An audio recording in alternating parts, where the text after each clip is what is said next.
ભરૂચ જિલ્લા photographer videographer association દ્વારા એકતા cricket ટુર્નામેન્ટનું railway ground ખાતે આયોજન કરવામાં આવ્યું હતું। ભરૂચ જિલ્લામાં કાર્યરત ફોટોગ્રાફર અને વિડીયોગ્રાફરોમાં એકતા વધે તે હેતુથી સતત 9મા વર્ષે ભરૂચ જિલ્લા ફોટોગ્રાફર વિડીયોગ્રાફર એસોસિએશન દ્વારા એકતા ક્રિકેટ ટુર્નામેન્ટનું આયોજન કરવામાં આવ્યું હતું। રેલવે ગ્રાઉન્ડ ખાતે સતત 10મા વર્ષે યોજાયેલી ક્રિકેટ ટુર્નામેન્ટમાં કુલ 8 ટીમોએ ભાગ લીધો હતો, જેમાં 10 ઓવરની મેચ રમાડવામાં આવી હતી। જીગરરાજ, મનીષ પરમાર, સિદ્ધરાજસિંહ જાડેજા અને વિપુલ પઢિયાર દ્વારા આ ક્રિકેટ ટુર્નામેન્ટનું આયોજન કરવામાં આવ્યું હતું, જેમાં જિલ્લાભરના ફોટોગ્રાફર અને વિડીયોગ્રાફરો ઉત્સાહપૂર્વક ભાગ લીધો હતો।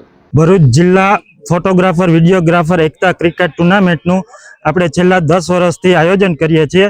જે ટુર્નામેન્ટની અંદર 8 ટીમે ભાગ લીધેલો છે અને આ ટુર્નામેન્ટ 10-10 ઓવરની આપણે રાખીએ છીએ અને આનો આપણો મેઇન પર્પઝ એવો છે કે ભરૂચના ફોટોગ્રાફરોને આખું વર્ષ કામ કરતા હોય તો એક દિવસ ગેમ માટે અને બધાની એકતા વધે એ માટે ખાસ આપણો આનો ધ્યેય છે અને દરેક ટીમ અને દરેક ફોટોગ્રાફરો સારો એવો સાથ સપોર્ટ આપે છે અને સારો એવો સપોર્ટથી અમારી ટુર્નામેન્ટ સફળ જાય છે।